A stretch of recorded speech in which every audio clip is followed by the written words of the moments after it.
লৈছে মুহূৰ্তত J কলিবল first on time 8 আজি বাজপেয়ী ভৱনৰ প্ৰৱেশ দ্বাৰত সেৱা লৈ বিজেপিৰ কাৰ্যালয়ত অৱশেষত গেৰুৱা বহন পিন্ধিলে ভূপেন বৰা আৰু ডক্টৰ সঞ্জু বৰুৱাই এই দুয়োগৰাকী কংগ্ৰেছ নেতাৰ সৈতে শ শ লোক দলে বলে ওলাই আহিছে ভাৰতীয় জনতা পাৰ্টিত যোগদান কৰিবলৈ ৰাইজৰ দলৰ পৰাও কেইবাজনো নেতা আহিছে আজি ভাৰতীয় জনতা পাৰ্টিত যোগদান কৰিবলৈ ভাৰতীয় জনতা পাৰ্টিত যোগদান কৰাৰ পিছতে উদ্দাত্ত ভাষণ ভূপেন বৰা আৰু ডক্টৰ সঞ্জু বৰুৱাৰ আৰু কংগ্ৰেছৰ পৰা আহি আজি কোনে কোনে ভাৰতীয় জনতা পাৰ্টিত যোগদান কৰিছে সেই সন্দৰ্ভত এখন দীঘলীয়া তালিকা প্ৰকাশ পাইছে লৈছে মুহূৰ্তত J কলিবল first on time 8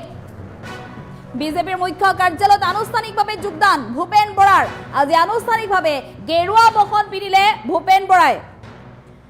BJP যোগদান কৰিয়ে কংগ্ৰেছক তীক্ষ্ণ সমালোচনা ভূপেন বৰাৰ আজিৰ দিনটোত বিজেপিত যোগদান কৰিয়ে বিজেপি নেতা হোৱাৰ পিছতে কংগ্ৰেছক ঠকা সৰকা কৰিলে ভূপেন বৰাই মুখ্যমন্ত্ৰীক বন্ধু বুলি কৈ মুখ্যমন্ত্ৰীৰ প্ৰশংসাত পঞ্চমুখ হৈ পৰিছে ভূপেন বৰা আৰু সমান্তৰালভাৱে সঞ্জু বৰুৱাইও কংগ্ৰেছক সমালোচনা কৰি উদ্দাত্ত ভাষণ আগবঢ়ালে ভূপেন বৰাৰ সৈতে কোনে কোনে যোগ দিছে আজি ভাৰতীয় জনতা পাৰ্টিত প্ৰকাশ হৈছে এখন দীঘলীয়া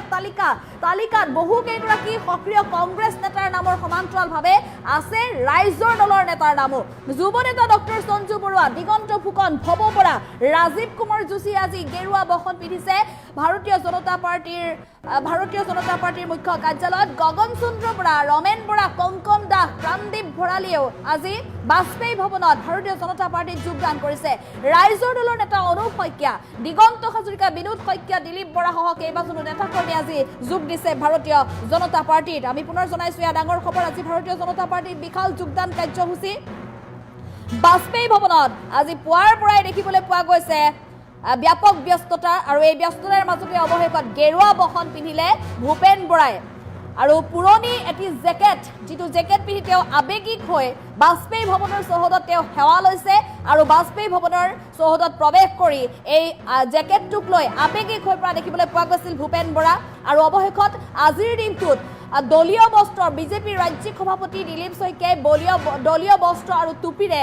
বিজেপি দললৈ আদৰণি জনাইছে ভূপেন বৰা সঞ্জু বৰুৱাক আৰু এয়া দৃশ্যাংশ ইতিমধ্যে দেখিবলৈ পাইছে ভূপেন বৰা আজিৰে পৰা বিজেপিৰ এগৰাকী নেতা হ'ল আজিৰে পৰা বিজেপি নেতা পূৰ্বতে যিগৰাকী কংগ্ৰেছ নেতা আছিল ভূপেন বৰা সেইগৰাকী নেতা আজিৰে পৰা সকলোৱে চিনি পাব এগৰাকী বিজেপিৰ নেতা হিচাপে বিজেপিৰ কৰ্মী হিচাপে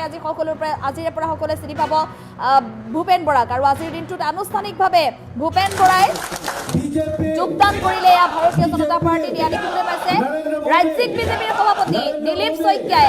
দলীয় বস্ত্ৰ আৰু টুপিৰে ভাৰতীয় জনতা পাৰ্টিলৈ আদৰণি জনালে ভূপেন বৰাক আৰু আজিৰ দিনটোত বিজেপিৰ হৈ ৰাইজৰ সেৱা কৰিবলৈ এক প্ৰকাৰ শপত গ্ৰহণ কৰিছে ভূপেন বৰাই আৰু এনেধৰণে বিজেপিৰ মুখ্য কাৰ্যালয়ত বাজপেয়ী ভৱনত ভাৰতীয় জনতা পাৰ্টিলৈ আদৰণি জনালে এগৰাকী একালৰ কংগ্ৰেছ নেতা ভূপেন বৰাক এফালে ভাৰতীয় জনতা পাৰ্টিত আজি যোগদান কৰাৰ পিছতে ভাৰতীয় জনতা পাৰ্টিত যোগদান কৰিয়েই অসমৰ মুখ্যমন্ত্ৰী ডক্টৰ হিমন্ত বিশ্ব শৰ্মাৰ প্ৰশংসাত পঞ্চমুখ হৈ পৰিছে ভূপেন বৰা আৰু ইয়াৰ বিপৰীতে কংগ্ৰেছক তীক্ষ্ণ সমালোচনা কৰিছে কংগ্ৰেছৰ বাবে সক্ৰিয়তাৰে বছৰ কাম কৰাৰ পিছত কংগ্ৰেছে একো নিদিলে বুলি এক প্ৰকাৰ ক্ষোভ প্ৰকাশ কৰি এনেধৰণে কংগ্ৰেছৰ বিৰুদ্ধে সৰব হৈ পৰা দেখিবলৈ পোৱা গৈছে একেধৰণে এগৰাকী ডক্টৰ সঞ্জু বৰুৱা কংগ্ৰেছৰ এগৰাকী যুৱ নেতা সক্ৰিয়তাৰে তেওঁৰ কাম কৰি অহা বিৰোধী ৰাজনৈতিক দলটোৰ বাবে সক্ৰিয়তাৰে কাম কৰি অহা ডক্টৰ সঞ্জু বৰুৱা কংগ্ৰেছৰ কেইবাটাও গুৰুত্বপূৰ্ণ বিষয় বাবদ তেওঁ আছিল কিন্তু গৌৰৱ গগৈৰ পাকিস্তান লিংকক লৈ ক্ষুণ্ণ হৈ অৱশেষত দল ত্যাগ কৰি ভাৰতীয় জনতা পাৰ্টিত আজি আনুষ্ঠানিকভাৱে যোগদান কৰিলে যিদিনাই গৌৰৱ গগৈৰ পাকিস্তান লিংকৰ তথ্য ফাদিল হৈছিল আৰু গৌৰৱ গগৈ স্পষ্টীকৰণ দিব পৰা নাছিল গৌৰৱ গগৈ কেৱল মাত্ৰ পত্নী প্ৰেমৰ উদাহৰণ দাঙি ধৰিছিল পাকিস্তানলৈ যোৱাৰ যি উদাহৰণ দাঙি ধৰিবলৈ গৈ পত্নী প্ৰেমৰ উদাহৰণ দাঙি ধৰিছিল তেনে অৱস্থাত এইগৰাকী যুৱ নেতা ক্ষুণ্ণ হৈ পৰিছিল আৰু লাজ অনুভৱ কৰিছিল গৌৰৱ গগৈৰ কাণ্ডক লৈ আৰু যাৰ বাবে কংগ্ৰেছ দল একেটা নিশাতে ত্যাগ কৰিছিল আৰু আজিৰ দিনটোতে আনুষ্ঠানিকভাৱে গেৰুৱা বহন পিন্ধিলে ডক্টৰ সঞ্জু বৰুৱাই যুৱ নেতা ডক্টৰ সঞ্জু বৰুৱাকো এনেধৰণে ৰাজ্যিক বিজেপিৰ সভাপতিয়ে দলীয় বস্ত্ৰ আৰু টুপিৰে ভাৰতীয় জনতা পাৰ্টিলৈ আদৰণি জনালে ভাৰতীয় জনতা পাৰ্টিত যোগদানৰ পিছতে ভাৰতীয় জনতা পাৰ্টিৰ হৈ কাম কৰাৰ সংকল্প লৈ উদ্যত ভাষণ আগবঢ়ালে যুৱ নেতা ডক্টৰ সঞ্জু বৰুৱাই। বিজেপি নৰেন্দ্ৰ মোদী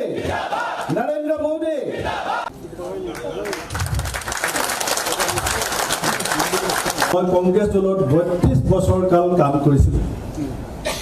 আজি মই যিটো জেকেট গাত পিন্ধি আহিছোঁ বিজেপিৰ কাৰ্যালয়লৈ, মই ৰাহুল গান্ধী ডাঙৰীয়াৰ সন্মুখত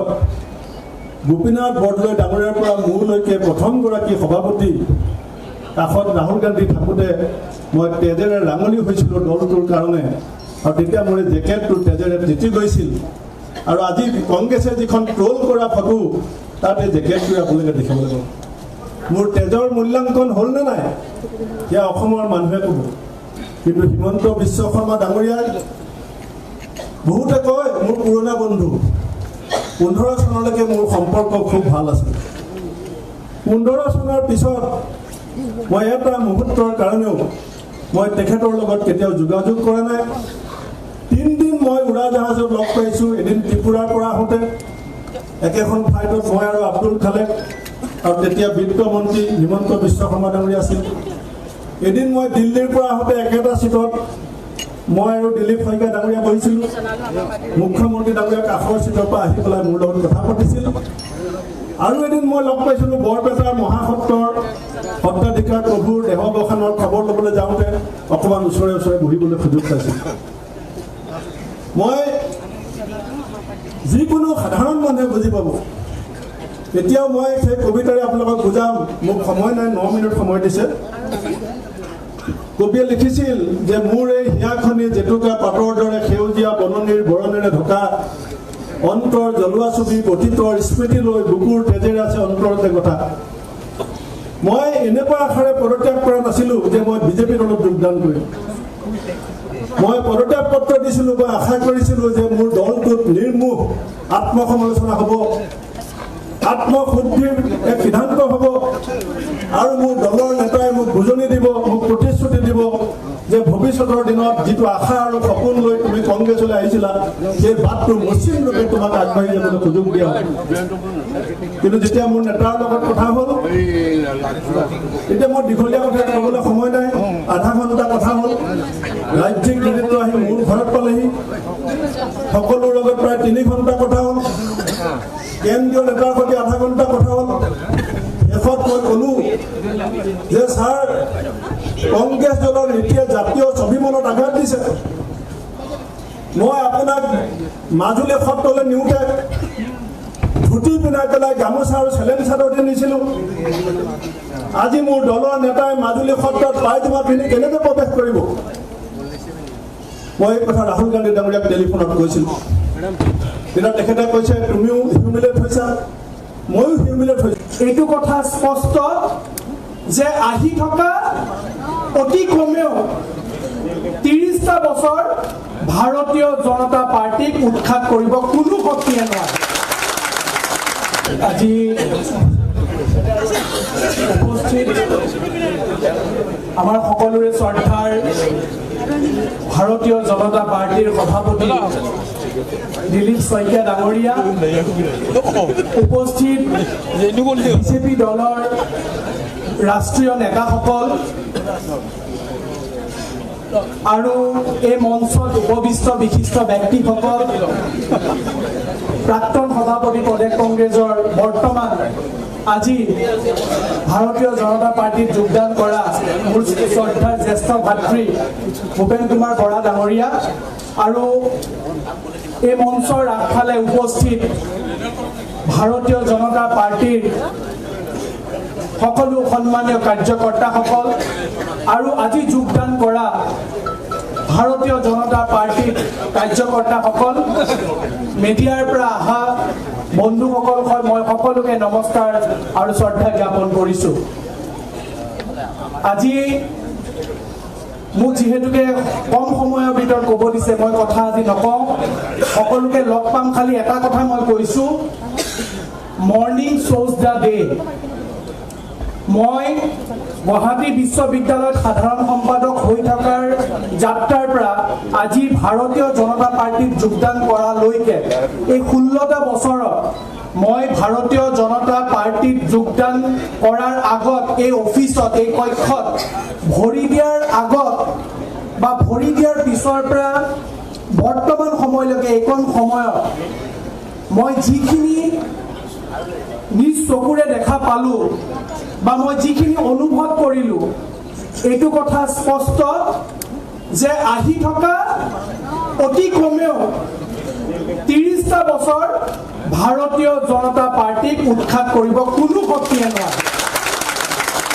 ভাৰতীয় জনতা পাৰ্টিৰ মাননীয় মুখ্যমন্ত্ৰী ডাঙৰীয়াৰ যি সবল নেতৃত্ব আৰু পাৰ্টিক যি সবল নেতৃত্ব আমাৰ দিলীপ শইকীয়া ডাঙৰীয়াই দিছে, ডক্টৰ APJ আব্দুল কালাম ডাঙৰীয়া এটা কথা কৈছিলে, when you will touch the cloud of the sky, then only you will be able to touch the roof of your home. আমি আকাশৰ ডাৱৰ চুবলৈ যেতিয়া চেষ্টা কৰোঁ আমি ঘৰৰ মুধচ বা চিলিংখন চুব পাৰোঁ, কিন্তু মাননীয় মুখ্যমন্ত্ৰী ডক্টৰ হিমন্ত বিশ্ব শৰ্মা ডাঙৰীয়াই ইতিমধ্যে ঘৰৰ মুধচ চুবলৈ বাকী নাই, তেওঁ আকাশৰ ডাৱৰ চুবলৈ সক্ষম হৈছে। আজি শেষত ভাৰতীয় জনতা পাৰ্টিত বৰ্তমান সময় পৰ্যায়লৈকে স্থাপিত হোৱাৰ পৰা বৰ্তমান পৰ্যায়লৈকে যিসকল ব্যক্তিয়ে ত্যাগ স্বীকাৰ কৰি ভাৰতীয় জনতা পাৰ্টিৰ ভাল দিন আনিলে, ভাৰতীয় জনতা পাৰ্টিক অসমৰ ভাৰতৰ মাজত একাগ্ৰতাৰে আগুৱাই নিলে, মই প্ৰত্যেকজন ভাৰতীয় জনতা পাৰ্টিৰ কাৰ্যকৰ্তাক মই ইয়াৰ পৰা সেৱা জনাইছোঁ। যিসকলে আজি ভাৰতীয় জনতা পাৰ্টিক এই পৰ্যায়লৈ আনিলে, আজি প্ৰথম দিন, অনাগত দিনত সকলোৰে দিহা পৰামৰ্শত আৰু সকলোৰে আশীৰ্বাদত আগুৱাই যোৱাৰ প্ৰতিশ্ৰুতিৰে অসমক আই মাতৃ অসমক ভাৰতক নিজৰ জেগাত কাম কৰি ৰাজ্যখনক আগুৱাই লৈ যোৱাৰ প্ৰতিশ্ৰুতিৰে মই মোৰ ভাষণ সমাপ্ত কৰিছোঁ। ধন্যবাদ। জয় আই অসম। একেলগে সকলোৱে ক'ব এবাৰ মই চেষ্টা কৰিছোঁ। ভাৰত মাতা কি, ভাৰত মাতা কি, ভাৰত মাতা কি। ধন্যবাদ। এইটো কথা স্পষ্ট যে আহি থকা অতি কমেও 30টা বছৰ ভাৰতীয় জনতা পাৰ্টিক উৎখাত কৰিব কোনো শক্তিয়ে নোৱাৰে। আজি উপস্থিত